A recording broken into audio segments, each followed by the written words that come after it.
gonna tell you what we not gonna do, because we did it a couple of Wednesdays.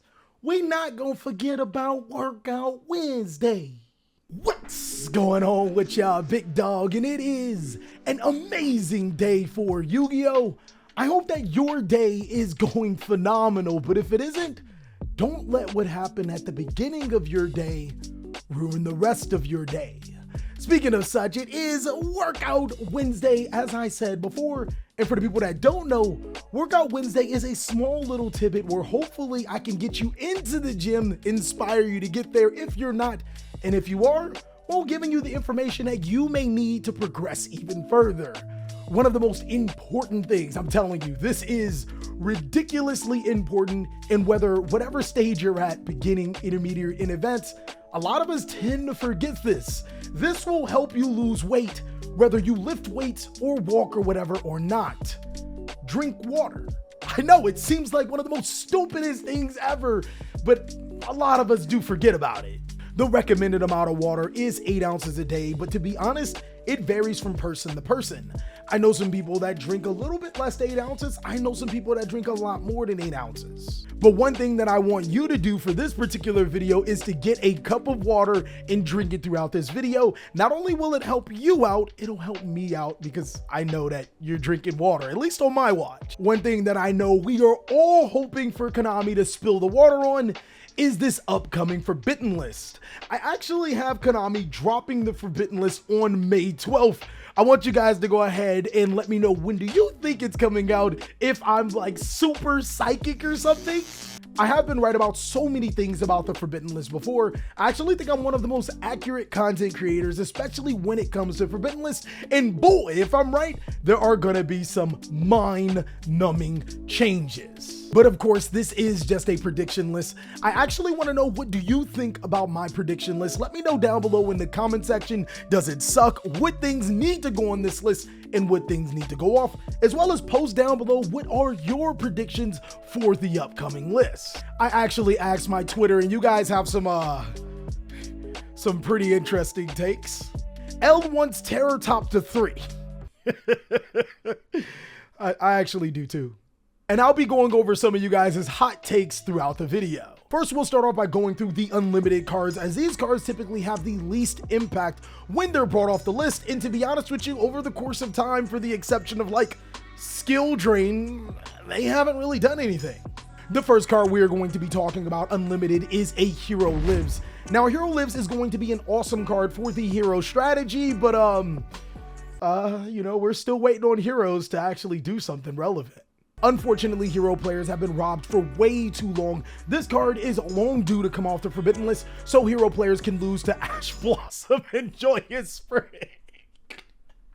I'm sorry. It just feels really good to activate a Hero Lives and to get Ash Blossom, right? Right? From there, another card that was semi-limited that is now going to be unlimited is Solomon Great Circle. Now, I'm going to do my best to try to hold containment because this is a card that did come off the Forbidden List to semi-limited, and I may have said and did some things that were out of character. Nope, not going to do it. Not happening. You're not going to get me again. No, I'm chilling. Circle to 2. Nope, you're not going to get me to flip out. The great best deck. Let's go! Go! Boy! About to beat everything with Solomon Greats. I see you on the side. You got your hate. Near with Solomon Great. Solomon Great. Near with Solomon Great. Solomon. I did it again, didn't I? Solomon Great Circle to 3 is just natural progression coming from limited to semi-limited, then semi-limited to unlimited with Solomon Greats, not doing exactly what Konami maybe thought they were going to do with a semi-limited Solomon Great Circle. I could even argue that Solomon Great Gazelle would come to 3, but then we'd really take over the meta, right? Another card that feels like natural progression coming off the Forbidden List is easily Scapegoat.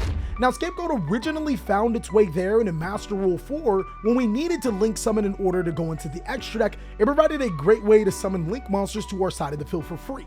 Now the game is just a little bit too fast and Scapegoat probably can come off the list, and though it will help some of those other decks inside of the format, I don't think it's going to help any of the top tier strategies.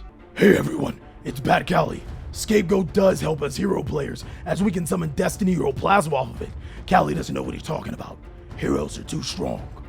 Now, we usually do get hit with a surprise card coming from limited to unlimited, just like how skill drain surprised a lot of players that didn't believe what I had to say. I think this time around that card will be Beatrice, Lady of the Eternal. Beatrice doesn't fuel any type of FTKs or degenerate cards. I mean, at least that more than one it doesn't. 3 copies of Beatrice versus 1 copy of Beatrice are the exact same thing for so many decks. The only thing that it's hurting is Burning Abyss. El Shaddai Window once called by the grave from 2. I probably know why, and it has nothing to do with their username, right? Moving on to semi-limited, of course, I have a little bit of spice here. I have Astrograph Sorcerer coming off the forbidden list from limited to semi-limited. Not only does the Dimension Force set has new Pendulum support cards, this is going to be an excellent card for Pendulum players to not only be able to gain a free monster to their side of the field, to be able to link summon into their new powerful Link 2 monster. This is just an overall boost, and saying that it did come off the forbidden list to 1 and it hasn't done anything, bringing it from 1 to 2 would be natural progression. And now on to my devious ways. I genuinely think that this card is coming off the forbidden list, maybe to unlimited as opposed to semi-limited. This will completely blow your mind, as I first originally predicted that it would go on the forbidden list.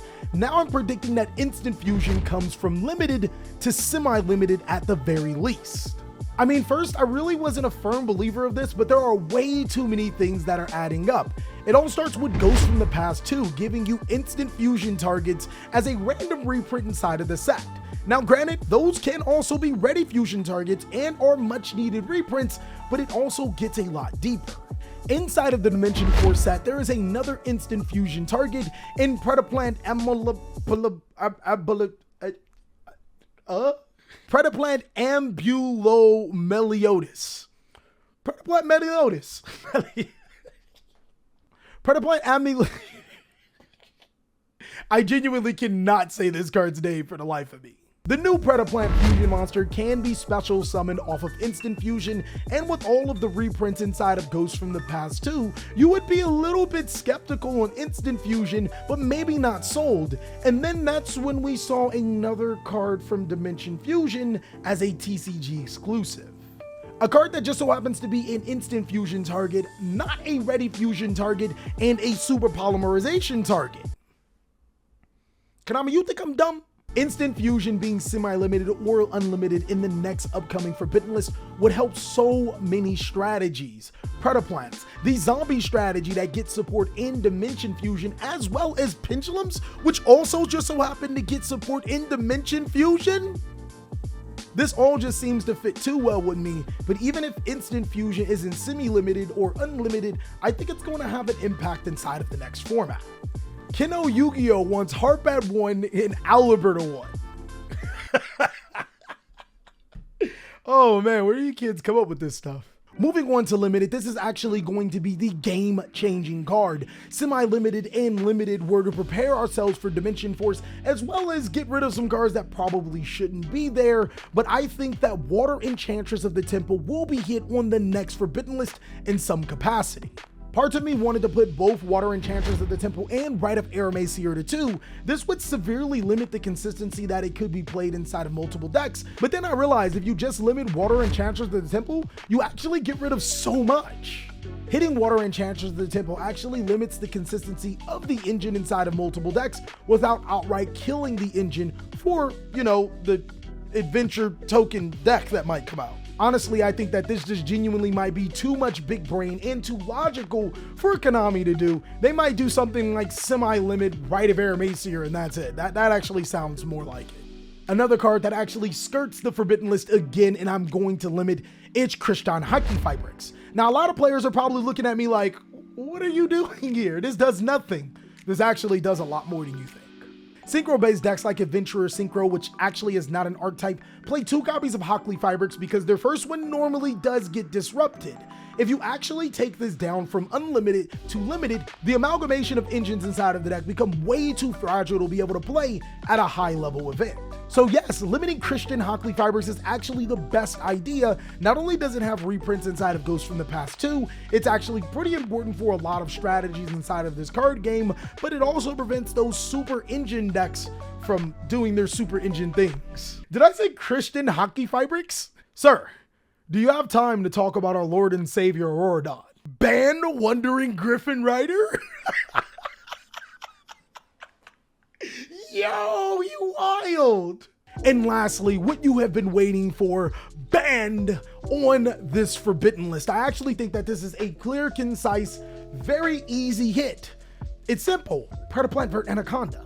The banning of Predaplant Vert Anaconda hits every single meta deck in Yu-Gi-Oh! That has not had support from Ghosts from the Past and Dimension Force. No more I get disrupted, so I just use my 2 monsters to make Destiny Hero Phoenix Enforcer. No more of that. It also does put Destiny Hero Phoenix Enforcer into obscurity. One would think that maybe you would consider putting Fusion Destiny to 3 to compensate, but Konami probably does not like you as much if you bought Ultimate Rare Fusion Destiny, so I mean, this kind of falls in line. Now granted, I have been saying Predaplant Vert Anaconda should have been banned a long time ago, but seriously, this card just gets more and more ridiculous the longer time progresses. First it was Red Eyes Dark Dragoon, then Destiny Hero Phoenix Enforcer, and now Branded Fusion? Come on, just get rid of this card. And that is all that I have for my prediction list. I want you to let me know down below in the comment section, do you think this list is trash?